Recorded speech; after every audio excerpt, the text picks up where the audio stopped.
ઘણા દિવસો પછી આપણા બાળકીઓ રમતી હોય ને તે ગ્રાઉન્ડ ઉપર આવી અને પછી મને એક વિચાર આવ્યો કે આપણી જિંદગી તો એક રમત જ છે ને. હા, જિંદગી એક રમત છે અને જીત હાર તો માત્ર પળભરની વાત છે, પણ સફર જ સાચી ઓળખ આપે છે. આ જીવન છે સાહેબ, કોઈ વાર રંગીન સપનાઓ કે પછી કોઈ વાર પડકારોની કઠિનાઈઓ પણ મળે અને તેમાં પણ જે હિંમતથી રમે ને એ જ અંત સુધી ટકી રહે. બાકી તો હિંમત હારી જાય કે મારે જીવવું જ નથી અને પછી XYZ ગમે તે રસ્તા અપનાવીને જીવન ટૂંકાવે, એ વાત બહુ ખોટી કહેવાય. કારણ કે જીવન એક અમૂલ્ય વસ્તુ છે જે ભગવાને આપણને આપી છે.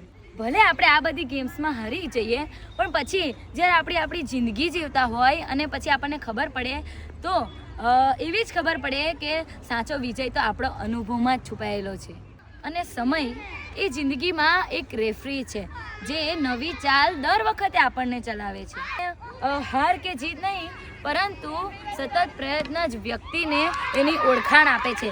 કારણ કે આ અમુક હોય કે આપણે નાના હોઈએ ત્યારે રમત રમવા માટે જ રમીએ છીએ કે હાર જીત માટે રમીએ છીએ, પણ જે વ્યક્તિ સતત પ્રયત્ન કરતો રહે છે અને જિંદગીમાં પાછો પડતો નથી અને મહેનત કરતો રહે છે ને, તે સફળતાના શિખર પર ચડી રહ્યો છે. તમારો જિંદગી વિશે શું મત છે તે જરૂરથી કોમેન્ટમાં જણાવજો.